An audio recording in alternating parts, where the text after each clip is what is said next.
Bonsoir à toutes et à tous et bienvenue dans votre chaîne d'histoire. Installez-vous confortablement, mettez vos écouteurs et laissez votre imagination vous emporter. Notre histoire d'aujourd'hui s'intitule Le conte de Claire et la chatte aux yeux d'émeraude. Dans un petit village entouré de collines verdoyantes vivait une jeune orpheline nommée Claire. C'était une fille douce, simple, au cœur pur comme le lait qu'elle vendait. Elle ne possédait qu'une humble chambrière, une vache affectueuse qu'elle appelait Rosie et une âme d'une bonté rare. Ses parents, morts alors qu'elle n'était qu'enfant, lui avaient laissé cette vache devenue toute sa vie. Sa confidente, son réconfort, sa source de survie. Chaque matin, Claire trahillait Rosie, versait le lait dans un grand pot en argile, le posait sur sa tête et marchait jusqu'au marché du village. On la connaissait pour son honnêteté et la pureté de son lait. Mais malgré son travail sans relâche, elle restait pauvre. À peine pouvait-elle acheter un peu de fourrage pour Rosie, un morceau de pain pour elle-même et payer le loyer du pâturage à Monsieur Bernard. Un homme cupide, au cœur aussi dur que la pierre. Pourtant, Claire avait une habitude que rien n'avait pu lui enlever. Chaque jour, elle laissait un peu de lait dans une écuelle pour les chats errants du village. Elle disait souvent « La compassion attire la bénédiction ». Et son cœur se remplissait de joie lorsqu'elle voyait ces petites créatures affamées se rassasier grâce à elle. Mais un jour, Monsieur Bernard vint la voir, le visage fermé. « Claire, à partir de cette semaine, je double le loyer. Si tu ne payes pas vendredi, je prends ta vache et tu quittes ton abri. » Ces mots tombèrent sur son cœur comme la foudre. Comment réunir une telle somme en quelques jours? Le désespoir s'installa. Ce soir-là, elle serra Rosie contre elle et pleura jusqu'à l'aube. Le lendemain, elle se rendit au marché, le visage triste, l'âme lourde. Et soudain, une chatte apparut devant elle. Pas une chatte ordinaire. Son pelage noir luisait comme du velours et ses yeux brillaient comme deux émeraudes. La chatte s'assit, observa le pot de lait, puis leva vers Claire un regard profond et doux, presque humain. Bien que chaque goutte de lait lui soit précieuse, Claire, émue, versa un peu de lait dans une écuelle et la posa devant la chatte. Celle-ci but calmement, puis s'en alla, disparaissant dans les ruelles. Le lendemain et le surlendemain, la chatte revint. Et chaque fois, Claire lui donna un peu de lait, même si elle avait faim. Mais ce vendredi-là, alors qu'elle pensait tout perdre, la chatte revint encore. Elle but son lait, puis, quand Claire détourna les yeux, un tintement retentit. Au fond de l'écuelle brillait une pièce d'or. Ébahie, Claire le prit dans ses mains tremblantes. Jamais elle n'avait vu une telle richesse.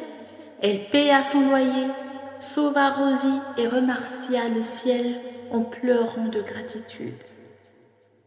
Mais le miracle ne s'arrêta pas là. Chaque matin, la chatte revint boire son lait, et chaque matin, elle laissait une pièce d'or. Peu à peu, la vie de Claire changea. Sa maison fut réparée, Rosie mieux nourrie, et son sourire éclaira tout le village. Mais ce qu'il y avait de plus beau, c'est qu'elle n'oublia jamais les autres. Elle aida les pauvres, racheta le lait des voisins nécessiteux et partagea tout ce qu'elle avait. Bientôt, on l'appela Claire la généreuse. Mais Monsieur Bernard, rongé par la jalousie, décida de découvrir son secret. Une nuit, il la suivait et vit la scène. La chatte noire buvant le lait, puis déposant une pièce d'or avant de s'éclipser. Aveuglé par la cupidité, il s'écria « Cette chatte magique devrait être à moi !» Le lendemain, il tendit un piège et captura la pauvre créature. Chez lui, il lui servit un grand bol de lait et ordonna « Bois et donne-moi ton or !» La chatte le fixa, froide, silencieuse. Furieux, il l'enferma, la priva de nourriture, exigeant son trésor. 3 jours passèrent. Pendant ce temps, Claire cherchait désespérément sa chatte aux yeux d'émeraude sans la trouver. Mais un matin, une vieille chatte orgne vint la chercher et la mena, suivie d'une armée de chats, jusqu'à la maison de M. Bernard. De l'intérieur montaient des cris, des coups, un bruit de destruction. Claire força la porte et découvrit un spectacle effrayant. La maison se désagrégeait, les coffres d'or devenaient poussière, les murs s'effritaient. Monsieur Bernard, fou de rage, hurlait au milieu des décombres. Et face à lui, la chatte noire, droite, fière, ses yeux verts étincelants comme 2 flammes glacées. En voyant Claire, la chatte bondit dans ses bras. Alors tout s'arrêta. Monsieur Bernard tomba à genoux, pleurant, non pas son or, mais son âme corrompue par la convoitise. De retour chez elle, Claire posa la chatte et lui offrit du lait. La chatte but tranquillement, puis leva vers elle un regard tendre et dit d'une voix douce « Ne sois pas triste, ma chère Claire.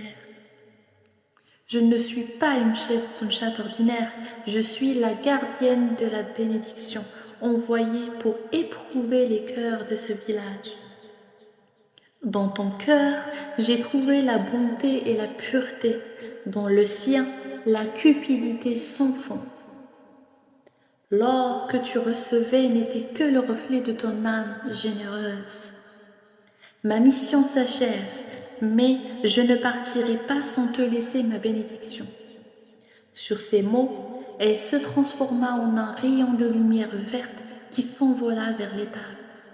Claire s'y précipita, Rosie se tenait là, paisible, et de son fils s'écoulait un lait d'un éclat doré. Depuis ce jour, Rosie donna un lait d'or pur et intarissable. Claire vécut heureuse et partagea sa richesse avec tous. Quant à Monsieur Bernard, il finit seul et pauvre. Rappel vivant que l'avidité aveugle finit toujours par détruire celui qui la nourrit. Rappel vivant que l'avidité aveugle finit toujours par détruire celui qui la nourrit. Et c'est ainsi que s'achève l'histoire de Claire et de la chatte aux yeux d'émeraude. Mais les contes, eux, ne s'achèvent jamais vraiment. Car tant qu'il y aura des cœurs pour écouter, la magie continuera de vivre. Si vous avez aimé cette histoire, abonnez-vous pour ne pas manquer le prochain conte. Ça rime.